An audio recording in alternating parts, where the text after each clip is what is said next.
Fala pessoal, beleza?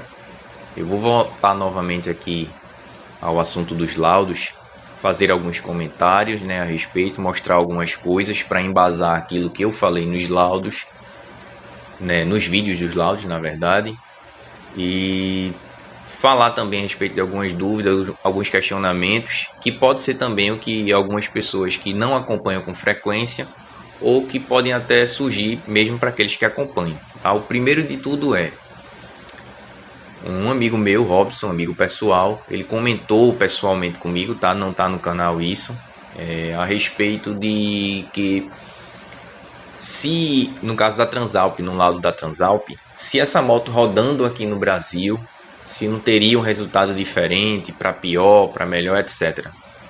Então, pessoal, como eu falei para alguns em alguns vídeos, alguns sabem, outros talvez não, porque não acompanhou, não prestou atenção. Então, assim, esse laudo, apesar de americano, essa moto, ela rodava no Brasil, ela roda no Brasil, tá? Lembrando, eu já falei também isso em vídeo, mas vou reforçar. Foram mais de 30 laudos que eu tive acesso. Todos esses laudos foram de motos que rodavam exclusivamente no Brasil, nas condições brasileiras, com o combustível brasileiro, tá? Não eram motos que rodavam fora. Tem alguns laudos em inglês aí, laudos que foram feitos nos Estados Unidos, mas as motos não rodavam lá, eram motos que rodavam aqui. O proprietário fazia a coleta do óleo, enviava para os Estados Unidos e de lá eles mandavam o laudo. Pelo que eu fiquei sabendo, esse laudo chegava por e-mail para eles.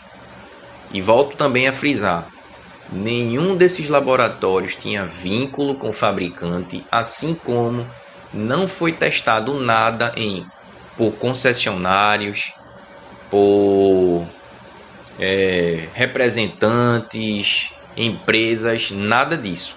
Todos os óleos testados foram de motos particulares que os proprietários pagaram pelo óleo, pagaram pelo laudo, ou seja, era tudo coisa pessoal, não tinha nada comercial aí. Então, os resultados obtidos, caso alguém possa suspeitar que tenha o interesse de um e de outro, infelizmente não é verdade, tá?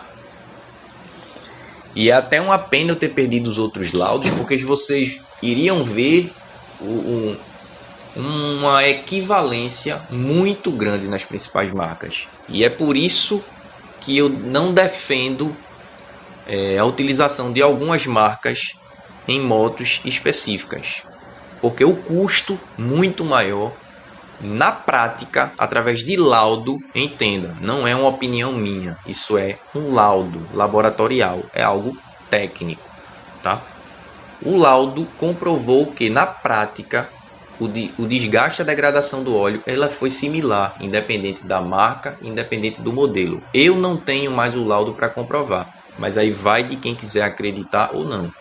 Eu trouxe aí alguns que servem como exemplo. O próprio comparativo da Transalp, vocês vão ver que é um laudo de um óleo Honda, que na verdade, se eu não me engano aí, era um Ipiranga ou um Mobil, que era fornecedora, mas a fórmula, a proprietária, ela é a Honda, que tem é a detentora da patente dessa fórmula, desse óleo.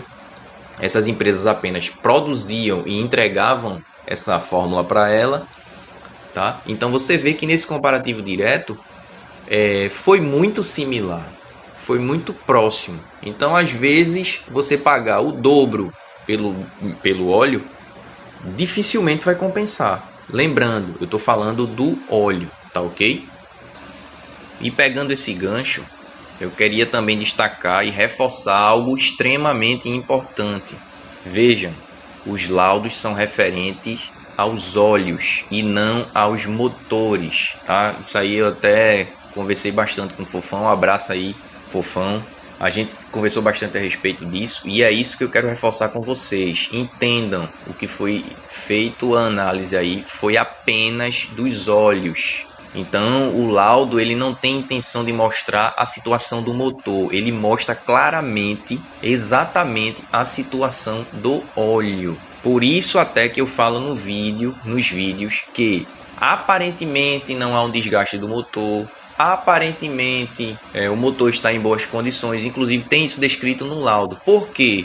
Porque o laudo do motor é uma coisa diferente. Para você ter a situação exata do motor, que aí seria um laudo, você teria que fazer outros tipos de testes, além de desmontagem, inspeção visual, medição, né, das peças para saber a percentual de desgaste e etc. Inclusive eu vou citar aqui também até uma ilustração do que seria um exemplo que eu citei lá. Um outro componente que é muito comum a gente analisar é a vela, né? A vela ela dá indícios, por exemplo, se o seu motor está queimando óleo, se teu motor está misturando água com óleo, tem uma junta queimada, um cabeçote empenado, se teu motor está com mistura rica, está com mistura pobre. Porém, não é olhando a vela que você vai dar 100% de certeza. Aquilo é apenas um indício, entendeu? É apenas um indicativo. Para ter certeza, só fazendo testes específicos daquilo que você está querendo buscar. Então, repetindo, esses vídeos que eu trouxe, eles provam a situação do óleo nessa determinada quilometragem para esse determinado usuário, lembrando também que são condições individuais, onde o cara roda, a forma que o cara roda, o combustível que ele usa, a qualidade do combustível, a falta de qualidade do combustível, tudo isso vai interferir no resultado.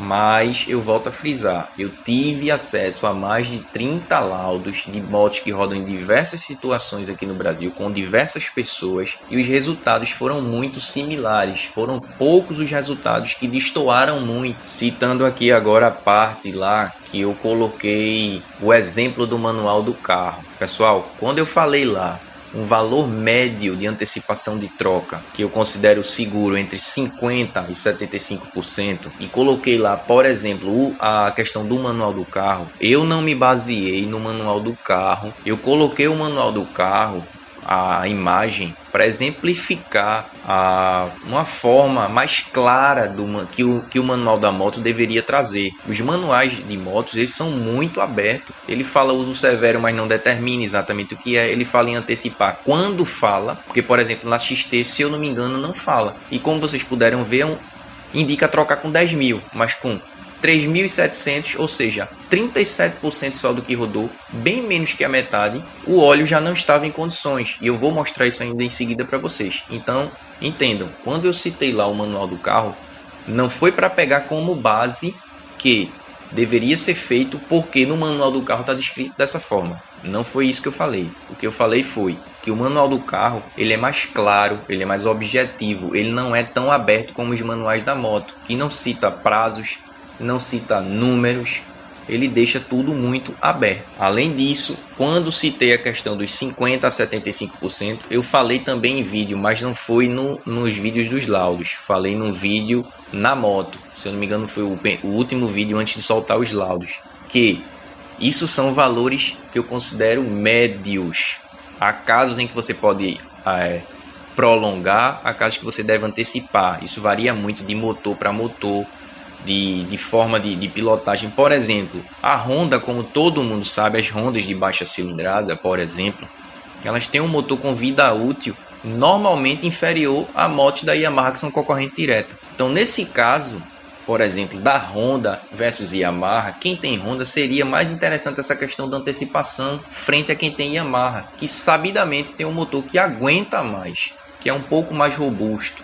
E aí eu já expliquei, pode ser uma questão de componente, pode ser a questão também do acerto mais conservador. Não à toa as concorrentes diretas da Yamaha têm uma potência menor, entendeu? Isso também vai do acerto, não só do componente. Por isso que eu falei, são valores médios. Isso não significa dizer que vai se aplicar para todas as pessoas e todas as motocicletas. Então, o que os resultados mostram é: os óleos, via de regra, não aguentam rodar o que manda o manual. Porém, os manuais, de certa forma, falam da questão da antecipação. Então, não há uma contradição na informação. Aí é uma questão de interpretação. Ou seja, se ele diz que é para rodar 10 mil, por exemplo, mas se ele tem lá uma observação que você deve antecipar, então se você antecipa, você não está descumprindo o que manda o manual, certo? Você está apenas fazendo a interpretação. O problema que eu vejo aí é que não há clareza na informação, não há objetividade na informação.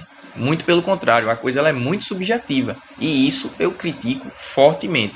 Porque o proprietário, ele é leigo pela lei. Quem tem que informar é o fabricante daquele equipamento. Ele é que tem que lhe informar qual a melhor forma de manter. Mas ele tem que ser claro quanto a isso. Porque, repito, o cliente é leigo. Com relação à questão de novidades, que eu citei no começo, é o seguinte. Nesses laudos aí, vocês vão perceber que eu não falei em algo que é extremamente importante, que é a carga TBN. De modo geral, assim, de uma maneira simplificada, a carga TBN é o seguinte. É um conteúdo, né, que é colocado, normalmente carga de aditivos, colocado num óleo, para que esses componentes evitem a oxidação, certo? Do motor, do óleo, a degradação do próprio óleo. Ele literalmente neutraliza a acidez. Essa acidez advém da queima do combustível, ou seja, é um procedimento normal. Mas por que eu não citei isso em vídeo? Porque nesses laudos que eu tenho, não foi testado. Não sei se os donos não pediram, não sei se o laboratório não oferecia na época esse serviço, não sei se porque tinha que pagar a mais a parte, eu não sei exatamente porquê, mas é de extrema importância. Então, nesses especificamente que eu não mostrei, que eu não citei, é porque não tinha sido testado. Porém, em outros que eu tive acesso, inclusive de laboratório igual, veio mostrando sim a carga TBN, que é outro fator importantíssimo. Então, com o uso do óleo, essa carga TBN ela vai sendo consumida, ou seja, o óleo é normal, o óleo vai se degradando, ele vai perdendo viscosidade normal, como está mostrado, está comprovado aí no laudo, e ele vai também perdendo essa carga TBN. Isso significa dizer o quê? Que o seu motor vai ficando sem proteção, que é uma das principais finalidades do óleo.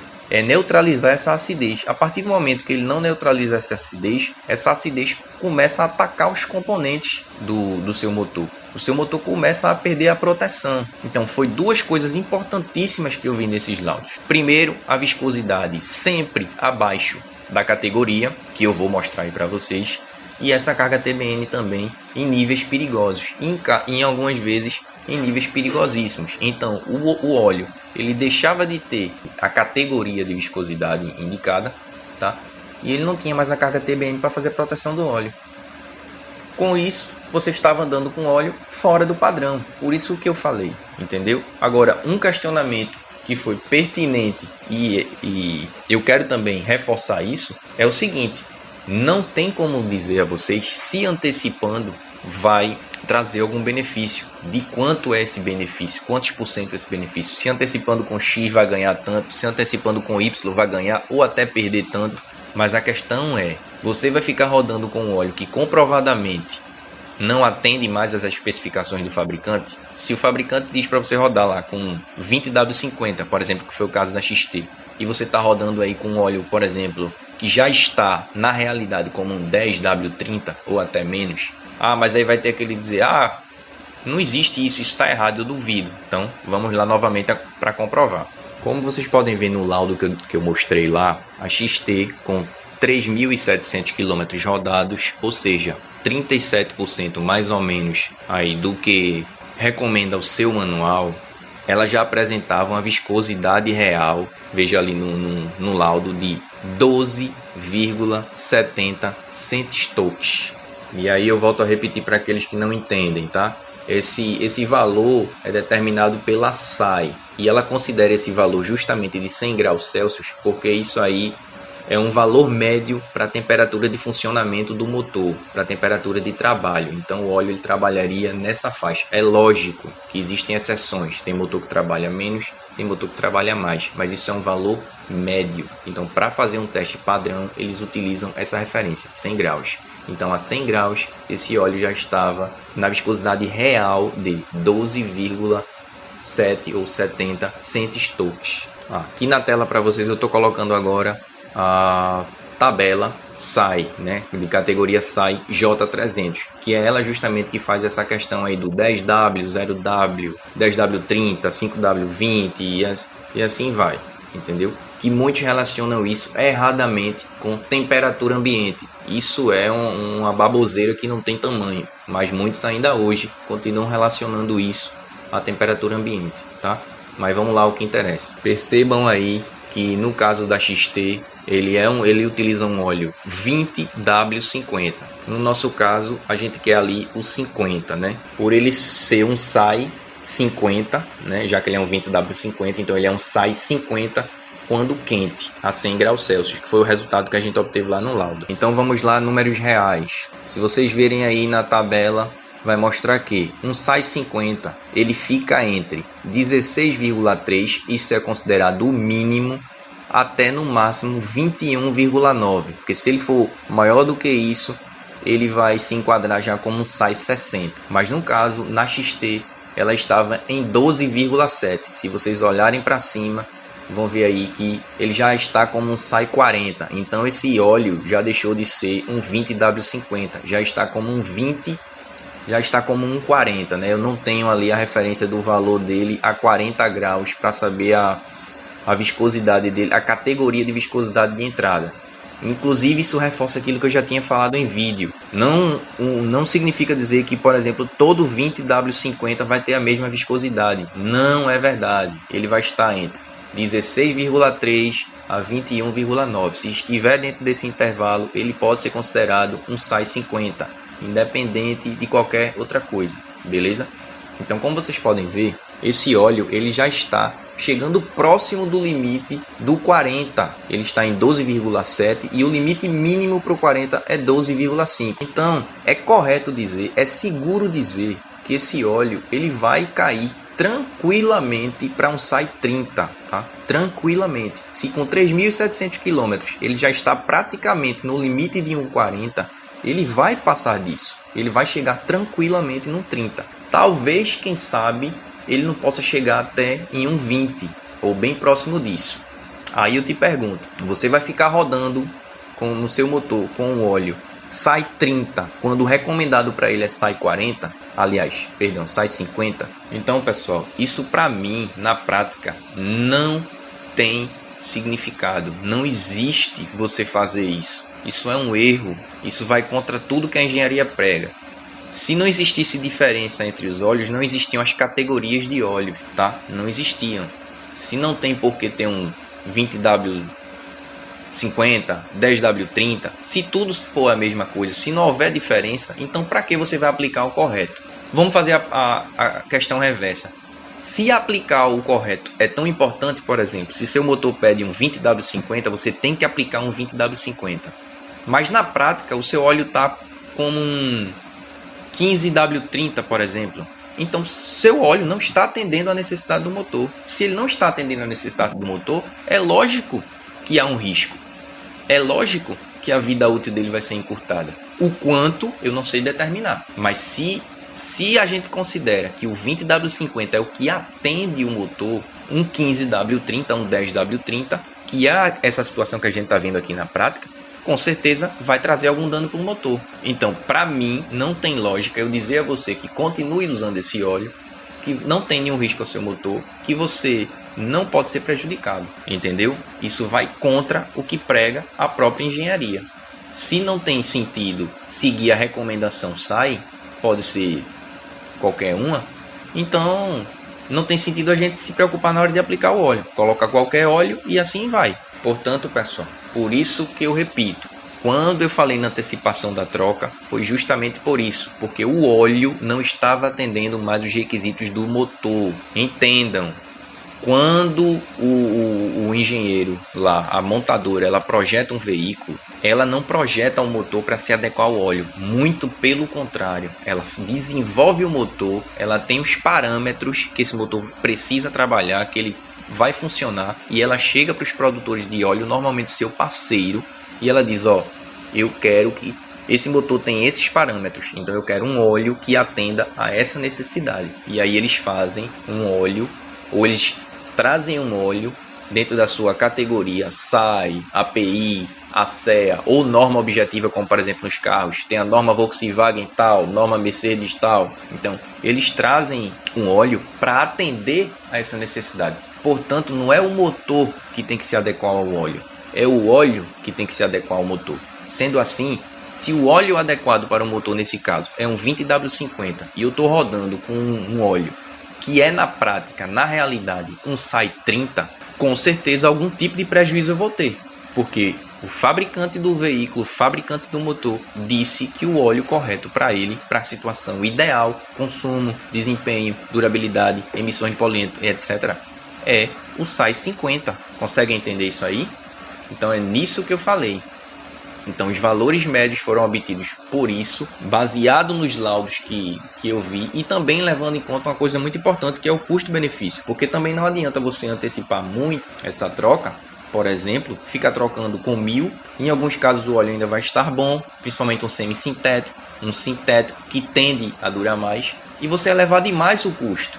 Você vai gastar muito dinheiro trocando óleo e no final das contas seria muito mais interessante realmente esperar o motor quebrar, se tratando, por exemplo, de moto popular, que a retífica ou para fazer o motor é mais barato. Então foi nesse sentido que eu falei, levando em conta dois fatores importantes. Primeiro de tudo, que o óleo se mantenha o máximo possível do que recomenda o fabricante, o máximo possível. No caso aí dessa XT, com 3.600 ele já está muito fora do que recomenda. Então você vai rodar praticamente mais de 60% do tempo com óleo fora do recomendado. Mas ao mesmo tempo tem que analisar a questão do custo, porque se ficar trocando cedo demais, além do óleo tá bom, o seu custo de manutenção vai ficar muito alto e no final das contas não vai se justificar. Beleza, pessoal? É isso aí. Valeu!